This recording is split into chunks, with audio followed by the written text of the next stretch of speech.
Guide कर रहे थे लूसेंट के थ्रू से।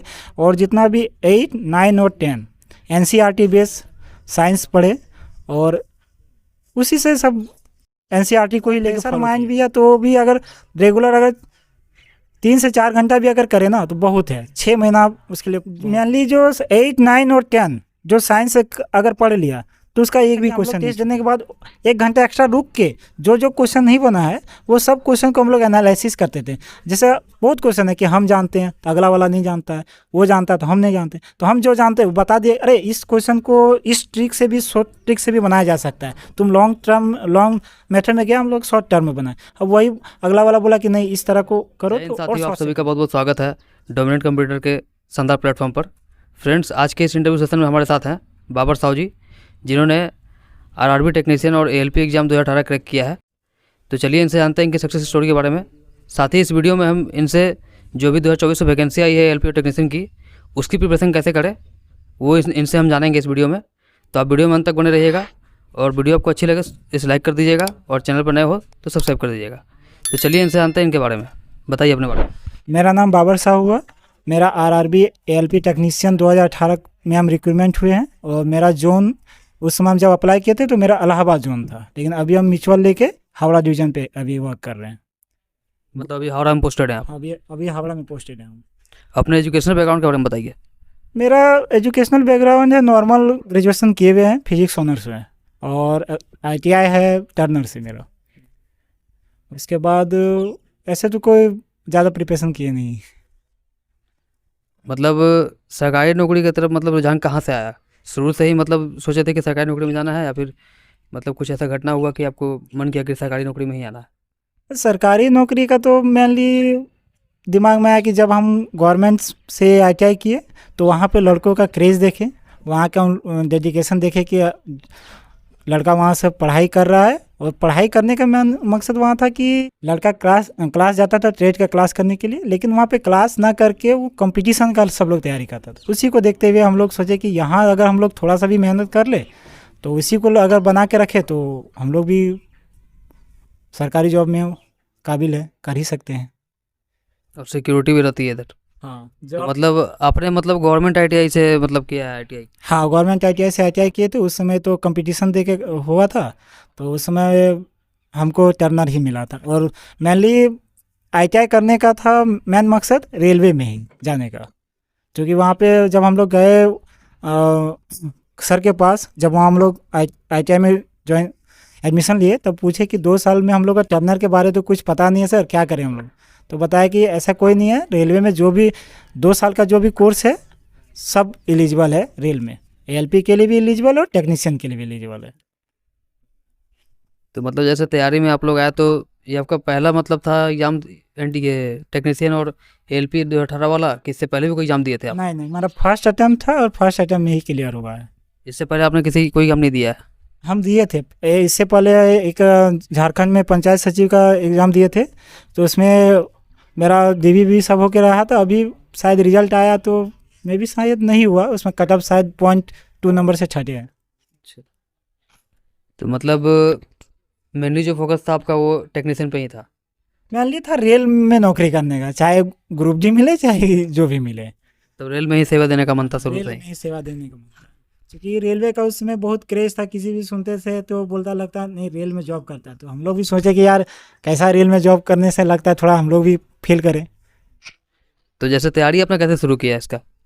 हम लोग तैयारी मेनली किया कि जैसे कि हम लोग एक ग्रुप बनाए, जो अभी हम लोग लड़का हम लोग यंग एज के थे, सब अपना जो एक लोअर क्लास एक अपर क्लास सबसे मिल के किए कि या तो कोई कोचिंग नहीं जाएगा, जो नॉर्मली है सब एक दूसरे से शेयर करके सॉल्व करिए, और उसी में हम लोग को ये कहिए।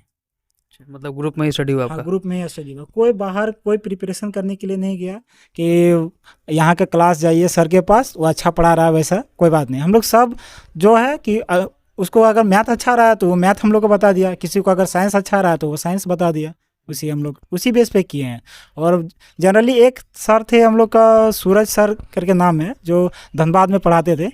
तो हम लोग उसको बोले सर आप जो धनबाद में फ़ीस लेते हैं, हम लोग 10-12 लड़का है, आप आके यहाँ पढ़ा दीजिए। जो वहाँ का जो आप लोग रूम रेंट पे करते हैं उससे अच्छा हम लोग यहाँ अपना रूम दे दे रहे हैं, आप सिर्फ हम लोग को गाइड कर दीजिए, और जो भी है आपका आने जाने का जो है नॉर्मली वही हम लोग किए हैं। तो सर आके लगभग 6-7 महीना पढ़ाए थे हम लोग, हिस्ट्री, पॉलिटी और जीएस हल्का फुल्का है बस उसी में। तो सर का भी धन्यवाद है कि अभी जेपीएससी में, सर भी अभी जेपीएससी में अभी इस बार का हुआ है सर को भी। किस पोस्ट पे हुआ उनका?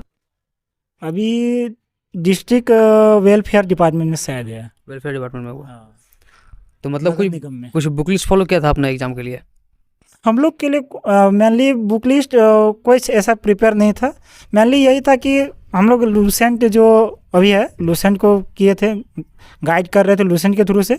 और जितना भी 8, 9 और 10 एनसीईआरटी बेस साइंस पढ़े, और उसी से सब एनसीईआरटी को ही लेके फॉलो किए थे। मतलब इसके अलावा कोई स्टैंडर्ड बुक नहीं पढ़ा आपने? नहीं, स्टैंडर्ड बुक कोई नहीं पढ़े हैं। तो एनसीईआरटी और लूसेंट। हाँ, लूसेंट। और जहाँ तक है मैथ और रीजनिंग का बात है, तो वो तो आप पे डिपेंड करता है कि आप किस तरह बना रहे हैं, किस तरह उसका सॉल्यूशन कर रहे हैं, उस पर डिपेंड है। मैथ रीजनिंग कोई भी सर का अगर गाइड है तो ठीक है, आप ले सकते हैं, लेकिन नॉर्मली हम लोग तो नहीं लिए हैं अभी तक। रेलवे में खैर मैथ का ज़्यादा कुछ, उसमें रीजनिंग में भी कोई हाई लेवल आता नहीं है, तो वो आपको हो जाता होगा ऐसे भी। नहीं, अभी का जो पैटर्न है उसमें तो अगर लड़का अगर चाहे तो यूट्यूब से भी इतना फंक्शन दे दिया कि कोई भी लड़का यूट्यूब से भी क्लास करके आराम से ही कर सकता है। लेकिन अगर लड़का चाहता है नहीं, यूट्यूब से करते हैं तो इधर उधर टाइमिंग आ जाता है, फ़ोन में से बात कर हो जाता है, कॉल किसी का आ जाता है। लेकिन अगर चाहे तो क्लास ले सकता है। लेकिन हम तो बोलेंगे कि अगर लड़का में अपने फोकस है तो घर से भी किया जा सकता है। ऐसा नहीं कि बड़ा बड़ा इंस्टीट्यूट से भी लड़का निकला है, ऐसा बात नहीं है। नॉर्मल, हाँ, इस बार का जो टेक्नीशियन का थोड़ा सा ये बेनिफिट यही दिया था कि इसमें जो ट्रेड थ्योरी था उस पर फोकस लड़का बहुत फेल कर गया। मतलब उसका जो कटअप रखा था उसमें बहुत लड़का नहीं कर पाया, तो उसी से इस बार कटअप्स कम गया। लेकिन इस बार का जो वैकेंसी अभी जो जितना आया है, हमको नहीं लगता कि थोड़ा सा कटअप, क्योंकि इसमें फर्स्ट स्टेज आप कर दिया ना, उसमें तो second stage, first stage 2 stage था, लेकिन इसमें अब एक ही स्टेज है। हाँ, लड़का इसका अपॉर्चुनिटी भी है कि अगर जो फर्स्ट तैयारी भी कर रहा है तो वो भी निकाल सकता है। उसको ज़्यादा प्रेशर नहीं रहेगा कि फर्स्ट एग्ज़ाम नहीं है, सेकेंड एग्ज़ाम। अगर फ्रेशर माइंड भी है तो भी अगर रेगुलर अगर 3 से 4 घंटा भी अगर करे ना तो बहुत है। 6 महीना उसके लिए बहुत है। तो मतलब आपने जैसे आईटीआई किया था, हम्म, तो टेक्नीशियन वाले में आपका आईटीआई बेसिस पे ही हुआ है, हाँ। तो इसमें कटअप कितना गया था उस समय? उस समय मेरा कटअप गया था 67.79 गया था। तो मतलब उसमें आपका क्लियर कितना नंबर आया था आपका उसमें? मेरा 73.22 था। तो 73 नंबर लगा, आपका सिलेक्शन हो गया। हाँ, और मेनली था कि प्रेफरेंस, आप जो प्रेफरेंस देते हैं उसी, तो एएलपी का हम प्रेफरेंस ना देके टेक्नीशियन प्रेफरेंस, फर्स्ट प्रेफरेंस दिए थे, सेकंड में दिए थे एएलपी का। और उसी लिए हमको साइको भी बुलाया गया था। तो साइको में मेरा 5 बैटरी होता है, तो 5 बैटरी क्लियर किए थे। उसमें हम मेरा था 20.75 साइको में। तो मतलब मैथ का मतलब तैयारी कैसे करे बच्चा? मैथ का जैसे प्रॉब्लम बहुत लोगों को रहता है, जो लोग एसएससी की तैयारी नहीं कर रहे हैं, तो जैसे कोई रेलवे का तैयारी नहीं करना चाहता है, तो मतलब तैयारी कैसे करे मैथ का वो? अगर मैथ का अगर लड़का का तैयारी करना चाहे ना, तो अगर अभी का जो पैटर्न चल रहा है, यूथ कंपटीशन का क्वेश्चन बैंक आता है, चैप्टर बाय चैप्टर, हर एक टाइप बाय टाइप क्वेश्चन दिया रहता है। अगर लड़का कर ले, तो अगर मैथ में अगर 20 क्वेश्चन पूछा तो 20 में से 20 वो लड़का करके आएगा। तो मैथ के लिए वो क्वेश्चन बैंक को बनाए वो? हाँ, क्वेश्चन बैंक यूथ कंपटीशन का, अभी जो यूथ कंपटीशन वाईसीटी कंपटीशन आता है उसी का है वो। मतलब वो उसके लड़का अगर प्रॉपर अगर एक बार सब चैप्टर बना लिया है तो उसका वो बनाएगा तो उसको और अच्छा, उसको हेल्पफुल होगा। और ये मतलब आरआरबी का जो भी एग्जाम है, एनटीपीसी हुआ है, फिर टेक्नीशियन है, एलपी है, और ग्रुप डी भी आने वाला है अभी, तो ये सब में साइंस का बहुत मेजर पार्ट आता है। हाँ, तो इसको कैसे मतलब तैयारी किया जाए? देखिए, मेनली जो 8, 9 और 10 जो साइंस अगर पढ़ लिया तो उसका एक भी क्वेश्चन नहीं छूटेगा। जो इधर हम तो एनसीईआरटी पे ही बेस्ट मेनली बोलेंगे, फोकस करो सब लोग उसी का, एकदम 100% है। 15 में 15 उसका बनेगा ये। और लड़का चाहे तो कुछ भी पढ़ सकता है, लेकिन मेनली अगर वो सब किताब पढ़ लिया तो हम तो एक बार उसको ज़रूर ये करेंगे कि उसको 8, 9 और 10 का एनसीईआरटी उसको एक बार ज़रूर पढ़े, और पढ़े कि मतलब कंसेप्ट बेस क्लियर कर ले तो उसका वो ई कर लेंगे। मेनली अभी देखिए, अभी साइंस में अगर बोले जाए तो केमिस्ट्री में जो धातु मेटल और जो पीरियोडिक टेबल है, इसी से लगभग 60 क्वेश्चन देता है। इसी से अगर लड़का ही कर लेना तो लगभग 40% वो क्लियर कर ले। और बायोलॉजी ज़्यादा नहीं पूछता है। बायोलॉजी में आप हार्डली जनन और पादपों में जो एक आता है पादप जगत और जंतु जगत, ये कर ले तो बायोलॉजी उससे ज़्यादा नहीं आता है। और जो नॉर्मली अगर बायोलॉजी में जो पूछता है वो आम जो हम और आप जानते हैं वही पूछता है बायोलॉजी में, ज़्यादा अंदर भी नहीं पूछता है।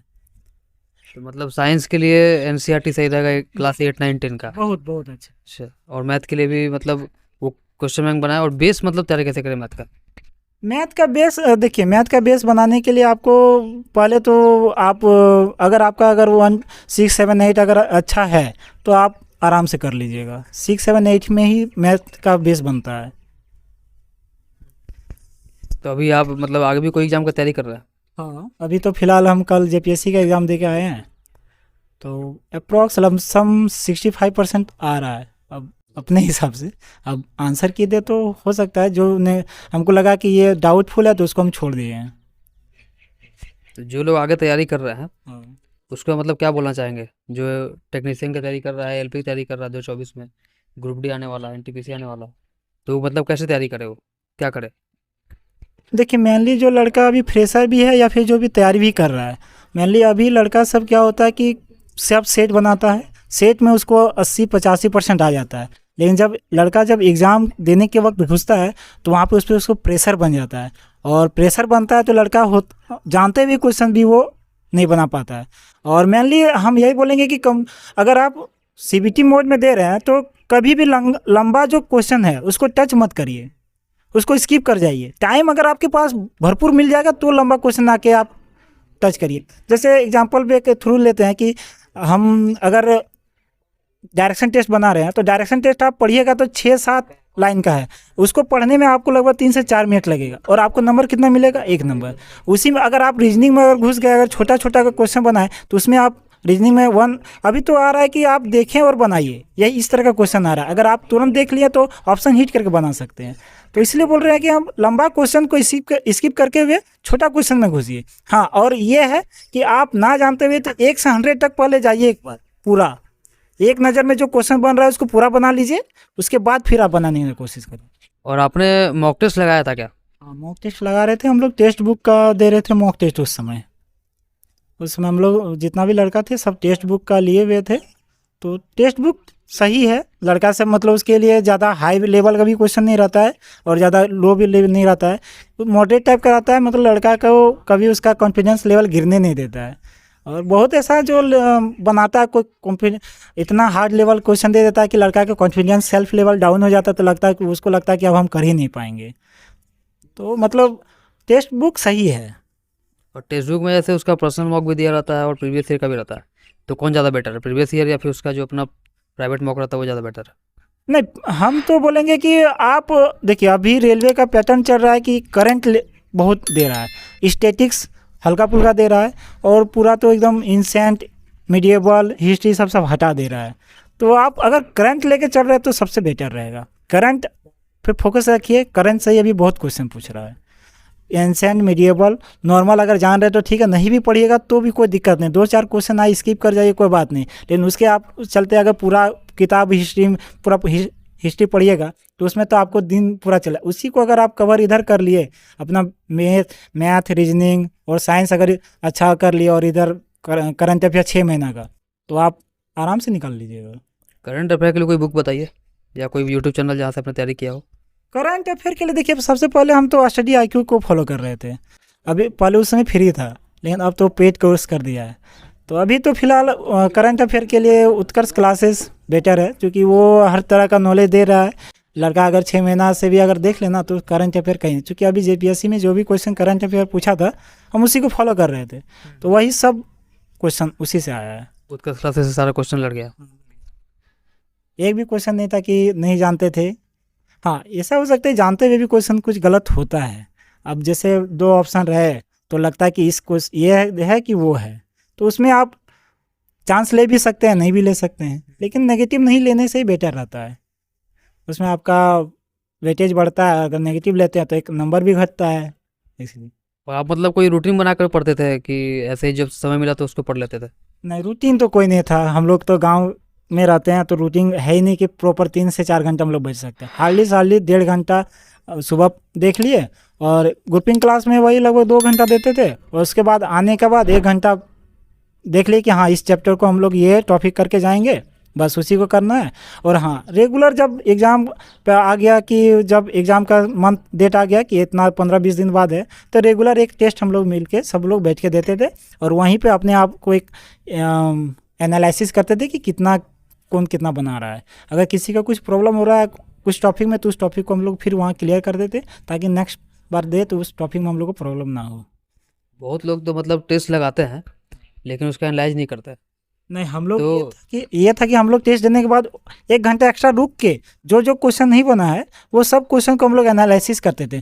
जैसे बहुत क्वेश्चन है कि हम जानते हैं तो अगला वाला नहीं जानता है, वो जानता है तो हम नहीं जानते, तो हम जो जानते हैं वो बता दिए, अरे इस क्वेश्चन को इस ट्रिक से भी, शॉर्ट ट्रिक से भी बनाया जा सकता है, तुम लॉन्ग मेथड में गया, हम लोग शॉर्ट टर्म में बनाए। अब वही अगला वाला बोला कि नहीं इस तरह को करो तो और शॉर्ट से बन सकता है। तो उसी तरह हुआ कि कोई किसी का देखिए मिक्सचर किसी का अच्छा रहेगा, तो किसी का पार्टनरशिप अच्छा रहेगा, किसी का ऐसा अच्छा रहेगा, किसी से सीआई अच्छा रहेगा।